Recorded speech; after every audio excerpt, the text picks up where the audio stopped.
Marwari media आप देख रहे हैं। आज है 18 अगस्त 2026 मंगलवार का दिन, हिंदू तिथि सावन माह की षष्ठी। नजर डाल लेते हैं आज की बड़ी खबरों पर। शुरुआत कर देते हैं देश की बड़ी खबर के साथ। बड़ी खबर, देश के कई राज्यों के लिए भारी बारिश अब आफत बनती जा रही है। हिमाचल प्रदेश में इस मानसून सीजन में 187 लोगों की मौतें हो चुकी है। 30 जून से 16 अगस्त के बीच 79 मौतें बाढ़, लैंडस्लाइड, डूबने और करंट जैसी प्राकृतिक आपदाओं से हुई, जबकि 107 लोगों की जान सड़क हादसों में गई। राज्य में 294 लोग घायल हैं और 31 लोग अब भी लापता है। उधर यूपी के कई शहरों में लगातार बारिश से बाढ़ जैसे हालात बन गए हैं। प्रयागराज की कॉलोनियों में 3 से 4 फीट तक पानी भरने से कई कारें, बाइकें डूब गई है। कई घर के ग्राउंड फ्लोर डूब गए हैं। लोग पहली मंजिल पर रहने को मजबूर है। पुलिस और एनडीआरएफ की टीमें नावों से लोगों का रेस्क्यू कर रही है। वहीं ओडिशा के केंद्रपाड़ा में 312 छात्र और 10 शिक्षक 2 दिनों से स्कूल में फंसे हैं। एक और बड़ी और काम की खबर, गैस सिलेंडर की ई-केवाईसी करवाने की आखिरी तारीख 16 से बढ़ाकर 23 अगस्त कर दी गई है। इसके बावजूद ऑयल कंपनियों का सर्वर डाउन होने से प्रक्रिया ठप पड़ी है। मोबाइल ऐप्स के ठीक से काम न करने के कारण लोग अभी भी अपना वेरिफिकेशन पूरा करवाने के लिए परेशान हो रहे हैं। काउंटर्स पर काम रुकने के कारण एलपीजी एजेंसियों पर लंबी कतारें हैं। घंटों लाइन में खड़े रहने के बाद भी ग्राहकों की केवाईसी नहीं हो पा रही है। बड़ी जानकारी यह है, केवाईसी करवाने की डेट अब बढ़ाकर 23 अगस्त कर दी है। बड़ी जानकारी यह भी है, नियमों के मुताबिक तय समय सीमा तक वेरिफिकेशन न करवाने वाले उपभोक्ता अस्थायी रूप से घरेलू या रियायती दरों पर सिलेंडर पाने का अधिकार खो देंगे। उन्हें ई-केवाईसी पूरी होने तक कॉमर्शियल रेट पर गैस सिलेंडर खरीदना पड़ सकता है।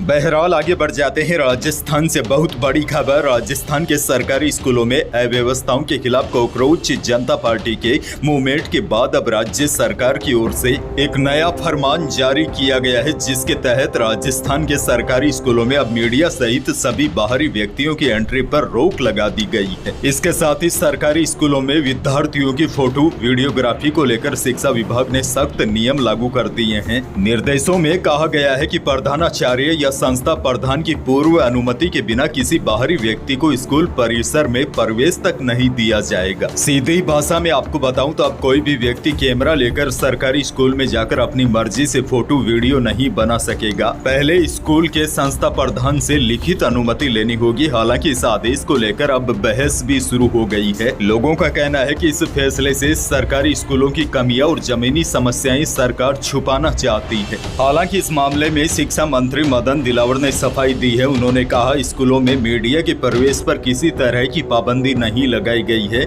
इसे गलत तरीके से प्रचारित किया जा रहा है। शिक्षा मंत्री बोले, सरकार की प्राथमिकता स्कूलों में पढ़ने वाले बच्चों की सुरक्षा, उनकी निजता बनाए रखना है। नाबालिग स्टूडेंट की फोटो, वीडियो या बाइट लेने से पहले उनके अभिभावकों की अनुमति लेना जरूरी होगा।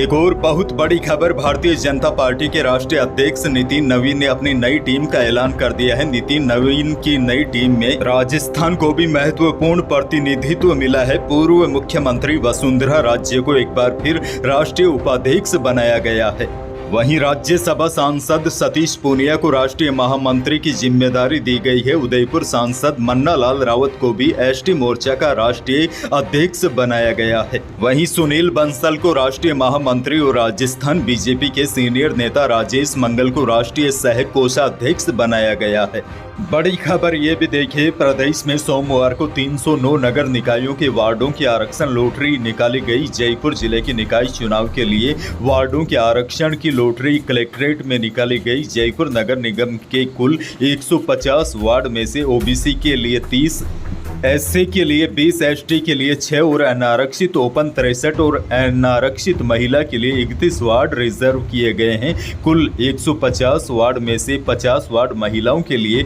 आरक्षित रखे गए हैं। वहीं कल डूंगरपुर नगर परिषद में आरक्षित वार्डों को लेकर विरोध भी हुआ। भाजपा के सांगवाड़ा विधायक शंकर डेचा ने विरोध जताते हुए आरक्षण लॉटरी को लेकर कोर्ट तक जाने की चेतावनी दी।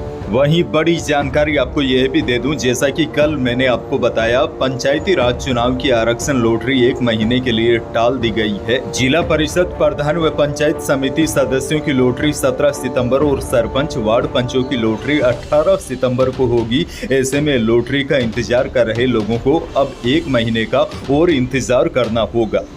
12 जिले से बड़ी खबर। केंद्रीय कृषि एवं किसान कल्याण मंत्री शिवराज सिंह चौहान 12 दौरे पर रहे। शिवराज सिंह चौहान ने कार्यक्रम को संबोधित करते हुए कहा कि पिछली कांग्रेस सरकार ने यहां की जनता को पानी से वंचित रखने का कार्य किया। अब भाजपा के 2.5 साल के कार्यकाल में विकास की गंगा बह रही है। मंत्री शिवराज सिंह चौहान ने कहा कि गरीबों के लिए 3437 करोड़ की लागत से 2 लाख से ज्यादा पक्के मकान बनाए जाएंगे। केंद्रीय कृषि मंत्री शिवराज सिंह चौहान ने 12 में बड़ी घोषणा की। केंद्रीय कृषि मंत्री शिवराज सिंह चौहान ने कहा कि राजस्थान में 16 लाख लखपति दीदी बन चुकी है। अब हम 32 लाख और बनाएंगे। कोई भी गरीब कच्चे मकान में नहीं रहेगा। उन्होंने कहा कि जिन किसानों के पास 5 एकड़ असिंचित और 2.5 एकड़ सिंचित जमीन रहेगी, उन्हें भी हम पक्का मकान देंगे। वहीं आपको बता दूं, कल मुख्यमंत्री भजनलाल शर्मा भी 12 दौरे पर रहे। उन्होंने रिमोट का बटन दबाकर करोड़ों रुपए के विकास कार्यों की सौगात दी।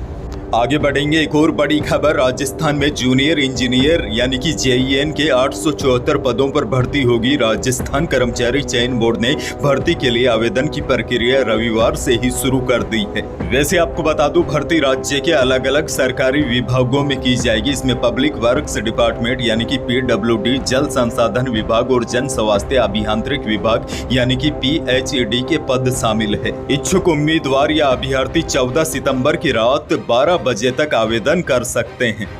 अलवर से बड़ी खबर। पूर्व प्रधानमंत्री अटल बिहारी वाजपेयी की पुण्यतिथि पर केंद्रीय गृह एवं सहकारिता मंत्री अमित शाह रविवार को अलवर को कई बड़ी सौगातें दी। अमित शाह ने अलवर मेडिकल कॉलेज का नाम अटल बिहारी वाजपेयी मेडिकल कॉलेज करने की घोषणा की। इसके साथ ही अलवर डेयरी की मौजूदा 1.5 लाख लीटर प्रतिदिन की क्षमता को बढ़ाकर 3 लाख लीटर प्रतिदिन करने का ऐलान किया। इसके साथ ही अमित शाह ने पशुपालकों के दूध भुगतान की व्यवस्था में भी बदलाव का भरोसा दिलाया। उन्होंने कहा कि अभी करीब 15 दिनों में होने वाला भुगतान अगले 1.5 साल में 7वें दिन सीधे पशुपालकों के बैंक खातों में पहुंचाया जाएगा। अलवर के पशुपालकों के लिहाज से डेयरी क्षमता और भुगतान व्यवस्था में बदलाव का ऐलान सभा के प्रमुख स्थानीय मुद्दों में रहा। एक और बड़ी और काम की खबर। जोधपुर से वैष्णो देवी कटरा के लिए अब डायरेक्ट ट्रेन मिलेगी। यह नई सुविधा 18 अक्टूबर से शुरू होगी। वहीं उत्तर पश्चिमी रेलवे ने श्री गंगानगर दादर एक्सप्रेस में AC की जगह स्लीपर कोच बढ़ाने का फैसला लिया है। सबसे बड़ी और राहत वाली बात यह है, जोधपुर से वैष्णो देवी कटरा तक ट्रेन से सीधे पहुंचा जा सकेगा। रेलवे की ओर से Sabarmati BG Jammu Tawi Sabarmati BG express का वैष्णो देवी कटरा तक विस्तार कर दिया है। आगे बढ़ेंगे। वायदा बाजार की तेजी के असर से जयपुर सराफा बाजार में दोनों कीमती धातुओं में सुधार दर्ज किया गया। चांदी 1500 रुपए बढ़कर 2,43,000 रुपए प्रति किलो रही। वहीं शुद्ध सोना भी 500 रुपए तेज होकर 1,57,800 रुपए प्रति 10 ग्राम रहा और 22 कैरेट यानी कि जेवराती सोना भी 200 रुपए तेज होकर 1,44,600 रुपए प्रति 10 ग्राम रहा। अनाज मंडी के भाव की बात करें तो नागौर की अनाज मंडी में जीरे का न्यूनतम भाव 16,000 से अधिकतम 20,000 रुपए प्रति क्विंटल रहा। सौंफ 7,000 से अधिकतम 13,500 रुपए प्रति क्विंटल रही। हालांकि औसत भाव 10,000 रुपए के आसपास रहा। इसबगोल न्यूनतम 9,000 से अधिकतम 12,000 रुपए प्रति क्विंटल के बीच बिका। इसका औसत भाव लगभग 10,500 रुपए प्रति क्विंटल रहा। वहीं नागौर की मंडी में मूंग का अधिकतम भाव 7500 रुपए रहा। वहीं गवार का भाव अधिकतम 5750 रुपए रहा। मौसम को लेकर बड़ी खबर है। राजस्थान में मानसून की गतिविधियां फिलहाल कमजोर पड़ गई है, लेकिन आने वाले दिनों में एक बार फिर बारिश का दौर तेज होने की संभावना है। मौसम विभाग के अनुसार प्रदेश में अगले 4-5 दिन अधिकांश हिस्सों में हल्की ही बारिश होने की संभावना है, लेकिन 19 से 21 अगस्त के बीच पूर्वी राजस्थान के कोटा और भरतपुर संभाग के कुछ हिस्सों में बारिश की गतिविधियों में दोबारा बढ़ोतरी होने और कहीं कहीं पर मध्यम से तेज बारिश होने की संभावना है। दरअसल बंगाल की खाड़ी और उसे सटे ओडिशा और पश्चिमी बंगाल के तट के आसपास एक और कम दबाव का क्षेत्र बना है। यह अगले 24 घंटों में तीव्र होने के साथ आगे बढ़ेगा। इसके असर से पहले राजस्थान के पूर्वी हिस्सों में बारिश की गतिविधियां बढ़ेगी। उसके बाद मध्य राजस्थान और अगले 4-5 दिनों के बाद पश्चिमी राजस्थान में भी बारिश की गतिविधियों में बढ़ोतरी होने की संभावना है। तो यही थी प्रदेश और देश की आज की बड़ी और महत्वपूर्ण खबरें। वीडियो को लाइक करना बिल्कुल न भूलिए। चैनल पर नए हैं तो सब्सक्राइब जरूर कीजिए ताकि आप अपडेट रहे बड़ी और काम की खबरों से। धन्यवाद।